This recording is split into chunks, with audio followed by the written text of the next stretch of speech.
જૂનાગઢ તોડકાંડમાં ભોગ બનનાર ગુજરાત એટીએસ પહોંચ્યો। તોડકાંડના કેસમાં નિવેદન લેવાની પ્રક્રિયા શરૂ કરાઈ।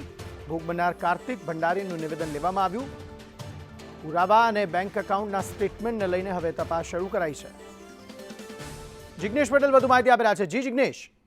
અંકિત, વાત કરવામાં આવે તો જૂનાગઢ પોલીસ દ્વારા જે તોડકાંડ કરવામાં આવ્યું છે, જેમાં 2 પીઆઈ અને એક એએસઆઈ સહિત અન્ય લોકો વિરુદ્ધ ગુનો દાખલ થયો છે। તેમાં ભોગ બનનાર કાર્તિક ભંડારી આજે વહેલી સવારે ગુજરાત એટીએસ પહોંચ્યા હતા અને કાર્તિક ભંડારી કે જેઓ આ કેસમાં અરજદાર હતા અને તેમની અરજદાર અરજી બાદ આખું પ્રકરણ સામે આવ્યું હતું, જેમની પાસે 25 લાખની માંગ કરવામાં આવી હતી। તો બીજી તરફ આજે ગુજરાત એટીએસની એક ટીમ પણ જૂનાગઢ પહોંચી હતી અને જૂનાગઢ ખાતે તેઓએ આ આખા મામલે જે જગ્યાએ એટલે કે જે પોલીસ સ્ટેશનમાંથી આખો કાંડ થયો હતો તે પોલીસ સ્ટેશનમાંથી દસ્તાવેજી પુરાવા એકઠા કરવાની પણ તજવીજ હાથ ધરી છે।